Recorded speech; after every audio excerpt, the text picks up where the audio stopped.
Bonjour, on se retrouve aujourd'hui donc pour une nouvelle vidéo Back to School. Ce sera la dernière de la série sur ma chaîne pour cette année. Et aujourd'hui on va parler d'organisation, comment bien organiser et planifier sa rentrée, qu'on soit étudiant ou qu'on soit en famille.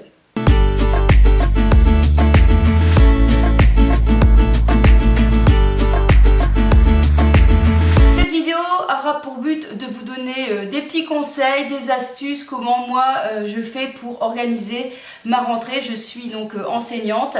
D'ailleurs, si jamais tu arrives sur ma chaîne par hasard, n'oublie pas de t'abonner si jamais le contenu te plaît et de mettre un petit pouce ou de me laisser un petit commentaire, ça fait toujours plaisir. Premier conseil que je peux te donner ou vous donner, eh bien, c'est de réfléchir à l'endroit où vous voulez travailler cette année. Est-ce que vous préférez un endroit au calme ou un endroit où il y a de la vie, par exemple dans la cuisine, ou si vous avez la chance d'avoir une pièce dédiée, un bureau, ou alors plutôt dans votre chambre. Et là, je parle plus pour les étudiants. Attention, est-ce qu'il n'y a pas des choses qui risquent de vous perturber, entre guillemets, pour travailler, style ordinateur, etc., qui vous tenterait plutôt de jouer que de travailler. Donc bien réfléchir à l'endroit que vous allez choisir pour avoir votre univers de travail. Deuxième conseil, eh bien, c'est l'espace bureau. La première chose, je pense qu'il faut faire à la rentrée, c'est de faire un tri si jamais ce n'est pas fait, de voir ce que vous n'avez pas besoin encore cette année, de faire un tri aussi au niveau des fardes, notamment de mettre en place des cours que vous auriez peut-être encore besoin pour l'année suivante et peut-être de jeter les anciens cours que vous n'avez plus besoin. C'est le moment de remettre à plat et de faire en sorte d'avoir un bureau bien propre, bien organisé, bien rangé, qui va vous donner envie de travailler, de commencer convenablement la rentrée. Pareil, si vous n'êtes plus à l'école mais que vous avez quand même un espace bureau pour travailler et pour faire tout ce qui est paperasse, eh bien c'est peut-être le moment de réfléchir à comment vous organiser pour les factures, etc. Moi personnellement, j'utilise un petit planeur dans lequel eh bien, je viens noter mes dépenses, quand est-ce que j'ai fait mes factures et quand est-ce que je les ai payées en fonction voilà, de si vous êtes en entreprise ou si vous êtes en privé. Ensuite, chaque fin de mois, eh bien, je fais l'addition pour voir plus ou moins à combien j'étais dans mes factures. Alors ceci est assez important, par exemple, donc je les garde bien.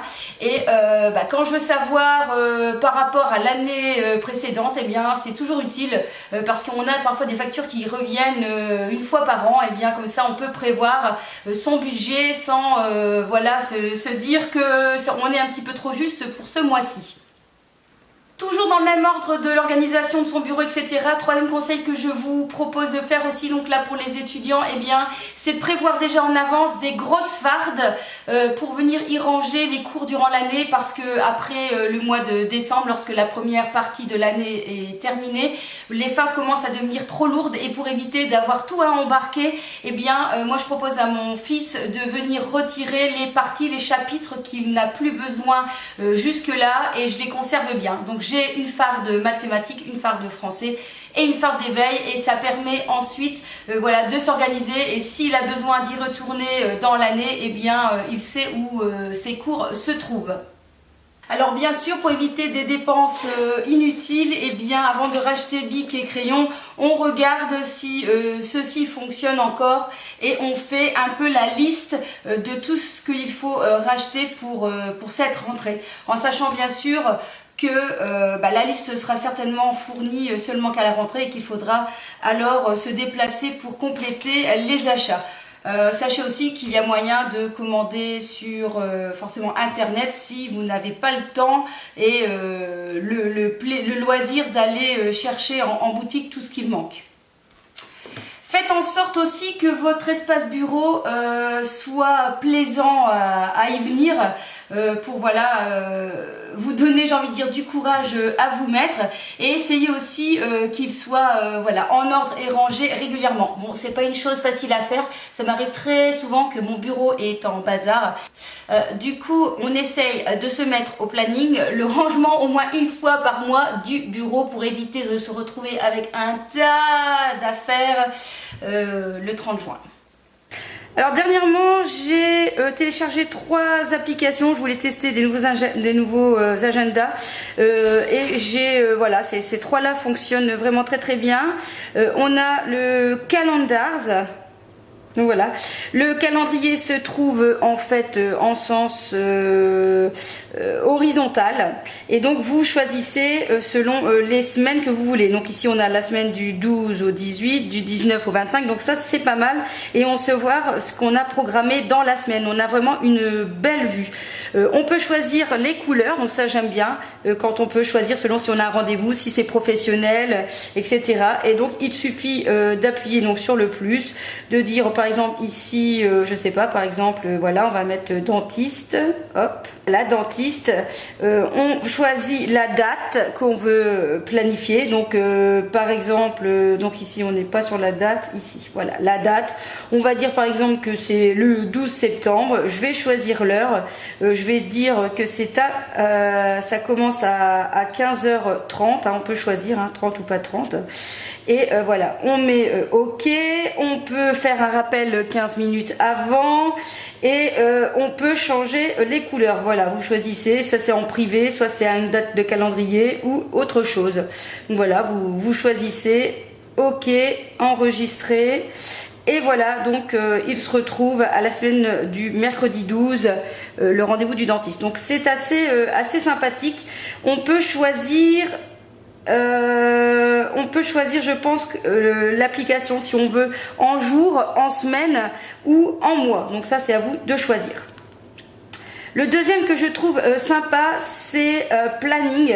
Donc là, ça n'a rien à voir avec un agenda traditionnel. On est plus au jour le jour, où on peut rajouter des tâches et des rendez-vous, pareil avec des codes couleurs. Donc on a des tâches, voilà. Donc par exemple, je devais ranger ma classe, je devais regarder une quantité de sangria. Donc voilà, ceci est fait. Je peux donc le supprimer. Je n'ai plus cette tâche-ci. Je peux supprimer. Je l'ai faite aussi. Voilà. Donc je peux rajouter une tâche, par exemple, je sais pas, on va mettre repassage. Voilà, on va dire qu'on va mettre le repassage à samedi, donc je vais le choisir à samedi, et voilà, on va laisser 17h. Je peux aussi faire un rappel, et voilà, ma tâche est enregistrée. Je peux ensuite rajouter des événements selon le jour. Donc ici, ça c'est terminé. Donc je vais rajouter un événement, par exemple mercredi prochain. Je dois pas oublier, je sais pas, qu'il y a foot. Voilà, donc je vais mettre qu'il y a foot. OK, je peux choisir ensuite la couleur. Bon, par exemple, je vais mettre rouge, voilà. Je vais dire que ça commence à 17h jusqu'à 20h. Et je vais enregistrer. Et donc voilà, j'ai mon agenda qui est prêt. Donc là, attention, c'est au jour le jour, hein. Il n'y a pas de date, il n'y a pas écrit lundi, etc. C'est plus, voilà, au jour le jour. Donc c'est pas mal aussi comme application. Et enfin j'ai 24Me aussi, qui est assez sympa, pareil, avec calendrier, tâches, notes. Donc vous avez ici les tâches que vous pouvez rajouter, et vous pouvez aussi choisir des codes couleurs et mettre vos rendez-vous. C'est aussi assez sympa comme application. Et donc là, vous avez même la température, etc. Vous avez une autre manière de voir votre planning. Alors on va passer à un autre système de planning. Je vous avais déjà montré depuis plusieurs années. J'utilise ce système de calendrier où on a un bloc-notes, de quoi faire la liste des courses et le calendrier. En général, je note les repas parce que j'aime bien planifier, organiser ma semaine. Je trouve qu'au moins on fait moins d'écart. On fait moins d'écart au niveau alimentation et au niveau budget. Mais je me suis rendu compte quand même finalement que le bloc-notes je l'utilisais pas beaucoup, que ceci avec les vacances, voilà, ça me servait pas, qu'à la liste de courses, bon ça m'intéressait. Du coup cette année je suis passée pour un nouveau, et j'ai pris donc celui-ci, je vais vous le descendre, hop voilà, qui est beaucoup plus petit, puisque de toute façon ce que j'avais besoin moi c'est de la liste des courses et du bloc pour m'organiser. Comme d'habitude, je vais noter mes repas de la semaine. J'aime bien, au moins toute la famille est au courant de ce que l'on mange et je trouve qu'on a une vue d'ensemble sur ce qu'on mange, si on a mangé assez de viande, de poisson, de légumes, etc. Et je trouve ça vraiment très très pratique. Souvent, je partage mon planning en deux pour faire midi et soir. Souvent samedi dimanche c'est toujours un petit peu plus de liberté. Donc ici c'est vrai que je n'ai pas encore noté, mais en tout cas nous avons voilà par exemple voilà mangé du poulet. Ici aussi c'était du poulet avec du riz et des poireaux. Et là c'était pareil. On mange plusieurs fois la même chose, comme ça c'est tranquille. Et puis voilà, au soir ici il y avait une espèce de cordon bleu avec, je ne sais plus ce que c'était. J'organise mon planning en début de semaine, comme ça je connais plus ou moins les jours où je suis libre ou les jours où je suis moins libre. Généralement par exemple le jeudi c'est souvent une journée assez chargée, donc souvent on mange des œufs parce que ça va très vite à faire. Avec parfois il y a des restes, voilà les restes, je sais qu'il y a des tomates dans mon frigo, etc. Donc c'est assez sympa. Quand je reviens de faire mes courses, ce que je fais c'est pour être sûr, donc avant de ranger, je range et je peux planifier d'avance, comme ça je suis sûre de ne pas perdre les aliments qui se trouvent au frigo. C'est parfois on achète pour plusieurs jours et les dates, parfois on se fait avoir avec les dates. Alors cette année je vais mettre en place un nouveau système, je ne sais pas si ça va fonctionner, mais je ne sais pas vous, au niveau de l'organisation, au niveau de la famille et des tâches à faire dans la maison, etc. Il y a des tâches qu'on oublie assez régulièrement, c'est-à-dire que par exemple une lampe qui doit être changée, des piles dans un appareil qui se trouve dans le couloir, des plantes à venir couper, des feuilles à ramasser, voilà, des choses qu'on ne fait pas, qu'on ne doit pas faire toutes les semaines et qu'on oublie. Moi généralement je me dis zut c'est vrai, il faut que je mette les piles dans cette horloge et puis je passe, je fais autre chose et on oublie. Et j'avais envie de trouver un système pour éviter de répéter aussi à chérie, est-ce que tu veux bien penser à faire, à enlever les mauvaises herbes, etc. Et du coup je me suis dit je vais me lancer dans les post-it à tâches. J'ai acheté des post-it de couleurs différentes en me disant que par exemple le jaune ce serait pour mon fils, donc je vais les séparer. Le rose bien sûr ça sera pour moi et on va dire que le bleu c'est pour chérie. Alors ça va être très simple, lorsqu'il va y avoir une tâche à faire, pour éviter de l'oublier, eh bien je vais le noter sur un des post-it selon la personne concernée. Je vais aussi, parce que je suis une petite maline, mettre la date à laquelle j'ai écrit cette petite chose.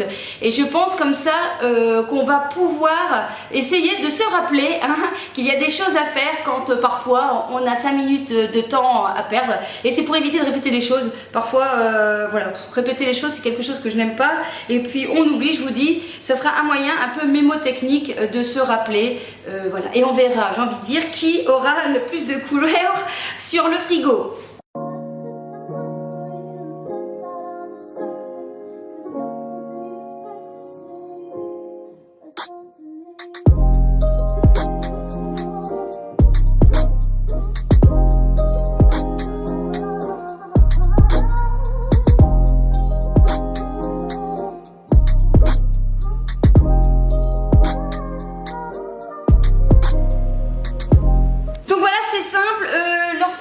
Est faite, eh bien, il suffit de retirer et donc je viens rajouter en fait tout le long les petites tâches. Donc je ne sais pas si ceci va fonctionner, mais en tout cas on va tester. Voilà, j'espère en tout cas que cette vidéo vous aura apporté plein de bons conseils. Je vous souhaite une belle année et puis on se retrouve dans une prochaine vidéo.